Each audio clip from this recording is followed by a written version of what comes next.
Bonjour, c'est Turcotte pour mon coach de nutrition.com. Aujourd'hui, j'ai envie de vous parler de l'entraînement ou le plan alimentaire en voyage parce que j'arrive d'une petite escapade. On est allé en Nouvelle-Calédonie toujours, mais c'est une petite île paradisiaque qui s'appelle l'île des Pins. Donc, 3-4 jours, parce qu'il faut se rendre à Nouméa, c'est la ville centrale de la Grande Terre en Nouvelle-Calédonie. Donc, je suis partie 4 jours et je vous explique un peu comment ça s'est passé pour moi. Parce que c'est ça, je ne veux pas dire que c'est facile tous les jours, là, suivre un plan quand même assez by the book et tout ça, mais à la maison, pour moi, je trouve ça quand même plus facile. On a une routine, on a du temps. Moi, j'ai le temps de préparer mes repas, tout ça, puis mon entraînement, j'ai mes jours, j'ai mes activités. Et c'est sécurisant parce que je connais tout ça. Alors que quand on va en voyage, puis on prévoit bien sûr des activités, ben on a un horaire qui n'est pas toujours évident à respecter. Puis, bien entendu, il y a plus de distractions, des tentations, des restos et tout ça. Et moi, ce que j'aime de voyager, c'est d'apprendre à connaître la culture où je vais. Donc, ça passe beaucoup par la bouffe aussi, hein, des plats typiquement de l'île ou calédonien ou tout ça. À l'île des Pins, c'est une chose. Un petit peu partout, c'est autre chose. Donc, c'est intéressant de connaître ça en bout de temps. Et c'est plus difficile, mais je suis quand même pas pire fière de moi parce que j'avais tout prévu. Moi, quand je fais un plan, habituellement, je suis by the book et tout ça. Et là, j'avais emmené tous mes lunchs, tous mes collations parce que, étant donné que j'ai des intolérances alimentaires, je voulais pas me faire prendre non plus. J'ai un deadline à respecter, puis quand je mange pas ce que je tolère bien, mais je gonfle comme un ballon. Donc, ça n'aurait pas été super là dans mon défi. Alors, j'ai apporté pas mal mes lunchs avec une glacière, des ice packs et tout ça. Puis, dans les hôtels, j'avais des frigos. Puis, j'avais même une petite cuisinette pour préparer, pour réchauffer mes lunchs. Alors, je m'étais laissé un repas que j'allais prendre autre que mes lunchs et c'était un repas langouste. Donc, c'est comme pas évident. Pogner des langoustes, puis on n'en mange pas tous les jours. Alors, il y a un endroit où on est allé faire un tour de pirogue. Donc, piroguer, c'est un bateau traditionnel en bois, tout ça, puis il nous amène, puis on voyage. C'est la mer tu crois, c'est du sable blanc, c'est super, c'est magique.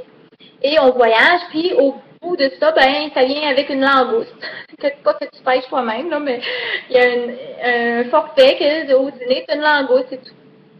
Donc, on a fait ça. Puis quand on arrive là-bas aussi, hein, je l'ai gagné ma langouste. J'ai brûlé un peu de calories là, pour me rendre là-bas. On marche quand même un bon 45 minutes dans la forêt. Et on se fait piquer, on sauve des moustiques et tout ça. C'est pas toujours évident, mais c'est quand même beau. Là. Il y avait eu un cyclone avant, fait que c'est pour ça qu'il y en avait plus. Et on marche, puis quand on arrive là-bas, ben c'est une piscine naturelle. Alors tu nages en apnée, tu plonges avec les poissons. Plein de poissons multicolores là-bas, des Nemo, tout ça, là, des Doris dans le film, puis des poissons bleus. Il y en a, puis tu vois, puis ça, c'est super beau. Donc on a fait ça en famille avec les enfants. Et là, après ça, ils disent, ben, pour aller manger ta langouste, tu dois marcher à peu près 25 minutes. Pas de problème. Et ça, c'est sûr qu'ils ne nous disent pas que tu marches dans l'eau, tu traverses la rivière, puis tu marches dans l'eau. On avait de l'eau entre les genoux puis les hanches à peu près, là, puis on tenait nos 4 sacs, toutes nos affaires, ses épaules, là, nos tubas, nos palmes. On avait de l'air de plateau dans la grosse dans la grosse eau avec un peu de boîte, du sable, tout ça. Émile, mon plus petit, il en avait jusque-là quasiment, il a travaillé très fort pour sa langouste. Puis après, quand tu as traversé toute l'eau, ben là, tu arrives, tu as un chemin, une flèche qui te perd là, puis ça se peut pas qu'il y ait un restaurant là. C'est comme en forêt, au milieu de nulle part, puis t'as des branches, puis le chemin, il est même pas tout débroussaillé, puis t'as des sangs, puis t'as des roches, c'est rocailleux, puis c'est abrupt. Ça doit pas être là, on doit s'être trompé, ça doit être ailleurs. C'est même distant.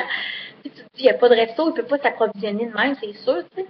Puis là, tu arrives au bout, puis ouais, il y a quelque chose, il y a un beau resto avec plein de table sur le bord de la mer, c'est super beau, là, paysage. Puis là, nous autres, on riait, on se dit, voici, on arrive ici, on ne tolère pas les souliers de course. C'est juste des souliers de ville, c'est impossible de se rendre là en talons hauts, en souliers de ville. On se disait ça, ben non, on peut peut-être se faire refuser. Les enfants croyaient ça. C'était bien drôle. Puis là, elle était écœurante, la langouste, là, écœurante, pour nous, les Québécois, ça veut dire super bon. Ça veut pas dire dégueulasse pour les Français, là, ça veut dire dégueulasse. C'était vraiment bon, mais c'est quand même assez santé. Fruits de mer, un petit peu de citron, pas de beurre à l'ail, pas de fromage, des légumes, une bonne petite salade, du riz. C'était vraiment super, ça valait la peine. Je suis contente de l'avoir essayé. Et puis, pour le lendemain, je devais manger toutes mes lunchs et tout ça. Puis pour le reste du voyage, mais on a loué une auto, puis on devait la remettre à 1 heure, puis on disait à la dame, parfait, quand on va revenir à 1 heure, on prépare les repas. On va préparer les repas, puis on va manger à 1 heure. On arrive là, c'est fermé. Il n'y a pas personne. C'est fermé à 1 heure. Fait que mon chum il est allé chercher une baguette de pain avec du jambon, puis moi j'ai partagé mon lunch avec les enfants. Parce qu'on mange beaucoup de baguettes de pain et tout ça. J'ai partagé mon lunch, fait que j'ai été obligée de souper au restaurant. J'ai commandé un repas viande, légumes, riz, c'était très, très, très bien, très santé. Et je suis la seule qui n'a pas commandé de dessert, je pense. J'étais très fière de moi. Quand les gens ils ont servi, on dit bon, ben c'est par coupe, tout ça. Fait que là, mon chum me dit bon, ben moi, je vais partager comme ça. Tout. Fait que là, il me l'a mis dans le visage, fait que j'ai goûté à 3 bouchées. C'est pas mon genre, d'habitude, j'ai beaucoup plus by the book que ça. Puis là, j'ai pas respecté mon mon by the book, mais c'est pas grave. Quand on passe avec ça, on se dit bon, c'est fait, tout ça, c'est excellent, c'est les 3 meilleures bouchées de ma vie, c'est excellent, on passe à autre chose, on oublie. Probablement que ça l'a peut-être ralenti un petit peu ma perte de poids, parce qu'il y a des produits peut-être que je tolère moins, tout ça. Ben, c'est ça. Je n'étais pas fière de moi, mais là, on pense à autre chose. Je trouve que sur 10 repas, c'est pas pire.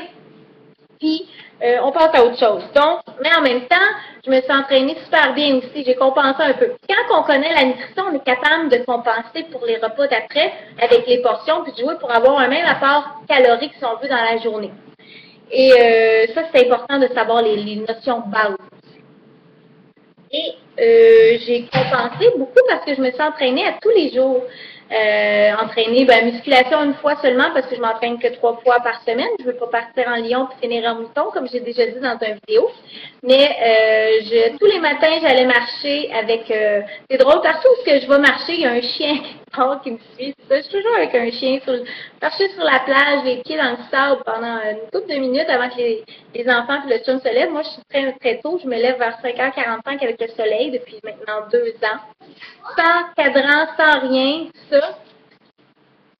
Et puis, donc, j'allais marcher souvent. J'ai brûlé beaucoup de calories. Puis, pour l'entraînement, je n'avais pas emmené d'haltère, bien entendu, en avion. Et puis,